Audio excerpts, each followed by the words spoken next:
नमस्कार जी सभी भाइयों को। गुरु खाना नंबर 2 के बारे में रोहित जी ने बोला था, उसके बारे में थोड़ी सी डिस्कशन करने से पहले मैं आपको बताना चाहता हूं कि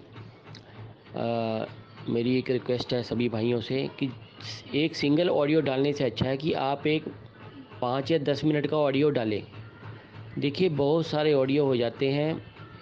आप एक बार ऑडियो को लॉक करके फिर आपने जो बोलना है बोलिए।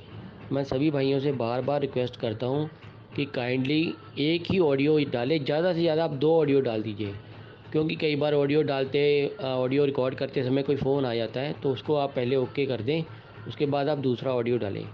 10-12 ऑडियो डालने से फिर ये होता है कि जैसे वो बहुत ऑडियो ज़्यादा हो जाते हैं, फिर कई बार कोई जो मैसेजेस आते हैं बीच में वो पढ़े नहीं जाते। तो इस तरह से मैं ये बोलना चाहता हूँ कि जिस तरह से ऊपर आज रंजन शर्मा जी ने एक बहुत अच्छी कुंडली डाली, उसके ऊपर सभी भाइयों ने बहुत ही सुंदर व्याख्या की, बहुत ही सुंदर चर्चा की। लेकिन क्या था कि एक ऑडियो में आप थोड़ा-सा बोलते थे कि इस तरह से जी इसकी कुंडली में ये योग है, फिर रंजन जी जवाब देते रहे जी हाँ, जी है।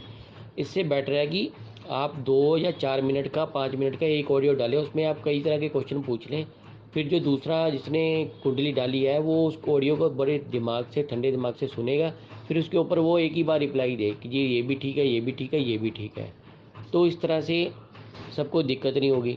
दूसरी बात ये है कि जब कुंडली चर्चा करते हैं, फिर वो अगर एक-एक का रिप्लाई करेगा तो फिर इन बिटवीन में उससे जो दूसरे कई जो विद्वान हैं वो अपना ज्ञान या उस कुंडली पर चर्चा कर रहे हैं, वहाँ उनको दिक्कत आ जाएगी।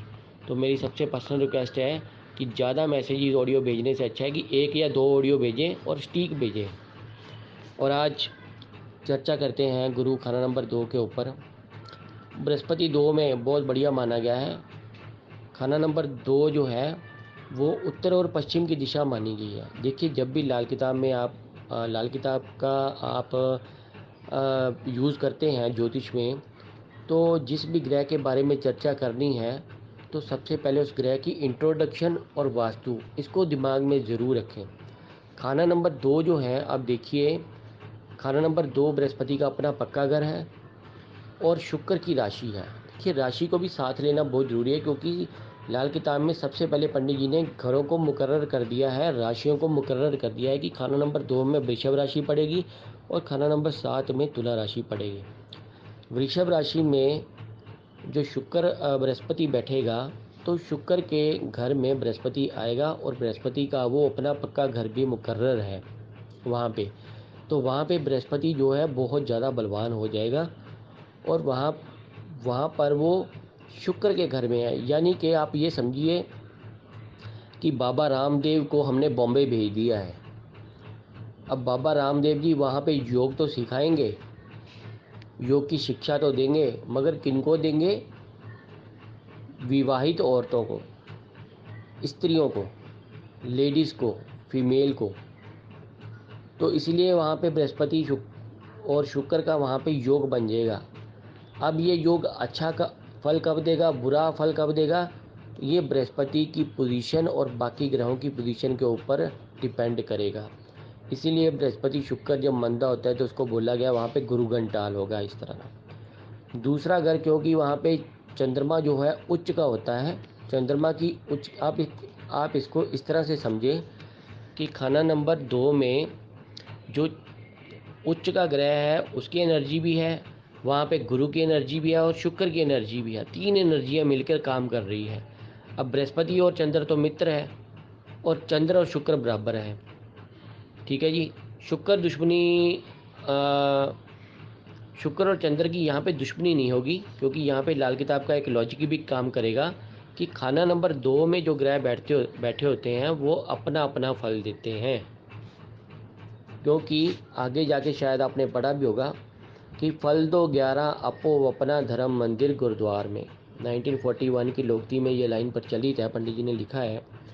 तो आप इन सब चीज़ों को ध्यान में रखते हुए फिर आप बृहस्पति का फलित करें, तो आपको सटीक फल, सटीक रिजल्ट मिलेगा।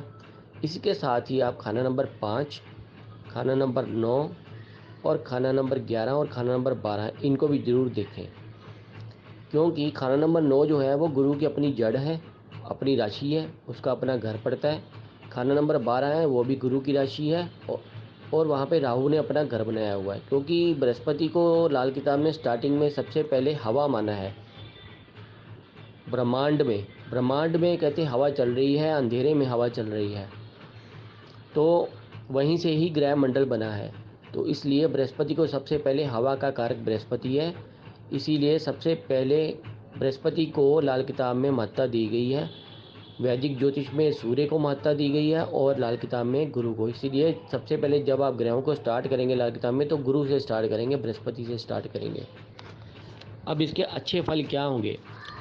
जैसे मैंने आप ही को बता ही दिया कि बाबा रामदेव को अपने बॉम्बे भेज दिया है, अब वहाँ सब बढ़िया चल रहा है उसका काम, योग, शिक्षा, ये वो। ऐसा व्यक्ति जिसके बृहस्पति 2 में होगा, 5वीं कक्षा तक उसकी शिक्षा बहुत अच्छी चलेगी।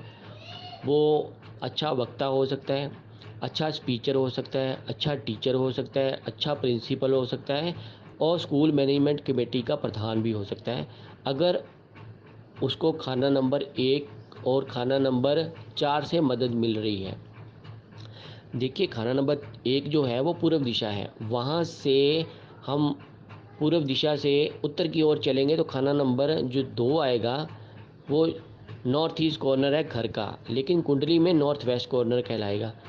नॉर्थ ईस्ट और नॉर्थ वेस्ट में गुरु के दुश्मन ग्रहों की चीज़ अगर घर में आप नहीं स्थापित करते तो गुरु अच्छा फल देगा। अगर खाना नंबर 10 में सूर्य, चंद्र और मंगल किसी तरीके से बैठ जाते जन्म कुंडली में, तो फिर वो बृहस्पति को मदद दे देंगे और बृहस्पति खुद दूसरे घर का उनसे मदद ले लेगा। बृहस्पति खाना नंबर 2 में जब होता है तो ऐसा व्यक्ति अगर धर्म स्थान में जाकर पूजा पाठ करता है तो उसके लिए बढ़िया फल मिलता है। और खाना नंबर 9 जो 12 उसकी जड़ है, अगर वो खाली हैं तो बहुत बढ़िया है। अगर उनमें उसके मित्र ग्रह सूर्य, चंद्र और मंगल बैठे हैं तो बृहस्पति बहुत अच्छा प्रभाव देगा।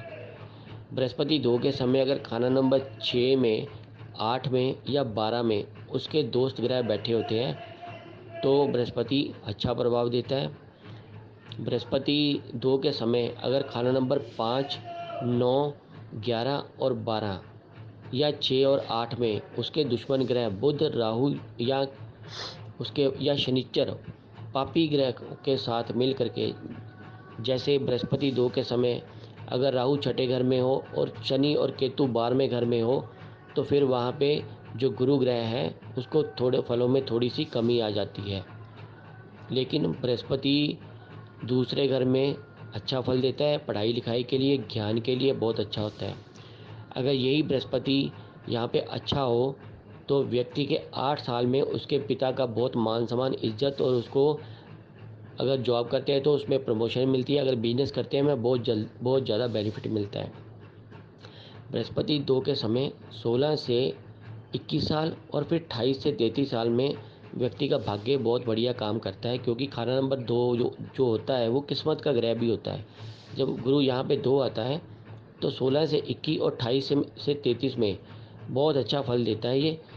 उसके बाद अगर दुश्मन दोस्त ग्रह इसके मदद पे हैं तो दोस्त ग्रहों की उम्रों पे भी अपना असर ये अच्छा देता है। बृहस्पति 2 अगर मंदा हो जाए तो इतना मंदा नहीं होता, लेकिन सिर्फ पिता का अगर साया उसके ऊपर से उठ जाता है 16 साल से पहले पहले, तो इस व्यक्ति को अगर मंदा हो जाए बृहस्पति 2 में तो व्यक्ति को मेहनत ज़्यादा करवाता है, उसकी वाणी को थोड़ा कटु कर देता है। और अगर दुश्मन ग्रह उसकी जड़ में बैठे हों या दुश्मन ग्रहों की दृष्टि के संबंध बन जाए या अगर पापी शनि के साथ उसका संबंध बन जाए तो फिर यहाँ पे बृहस्पति गले का रोग दे देता है, नाक में दिक्कत दे देता है, जुकाम, खांसी, नज़ला और लीवर में प्रॉब्लम, पेट की दिक्कत भी खड़ी कर देता है और भाग्य में रुकावटें बहुत डालता है और कई बार तो धन का नुकसान बहुत ज़्यादा करवा देता है। तो इसको ठीक रखने के लिए सिर्फ 2 ही उपाय मैं दूंगा। पहला है कि केसर का तिलक सारी उम्र के लिए वो बंदा माथे पर लगाए। उसके बाद वो धर्म स्थान में सिर झुकाकर अपनी गलतियां के लिए क्षमा मांगता रहे। बृहस्पति 2 के समय अगर सूर्य और शुक्र कुंडली के अच्छे घरों में बैठ जाए, सूर्य शुक्र अगर लगन में बैठ जाए, सूर्य शुक्र 7 में बैठ जाए, 7वें घर में, या सूर्य शुक्र 9 और 12 में बैठ जाए तो भी बृहस्पति अच्छा प्रभाव देगा, क्योंकि बृहस्पति के जो मसनूई ग्रह हैं सूर्य शुक्र बन गए हैं, खाली हवाई है, लेकिन फिर भी बृहस्पति को मसनूई हालत की वजह से थोड़ी सी मदद मिल जाएगी। धन्यवाद जी।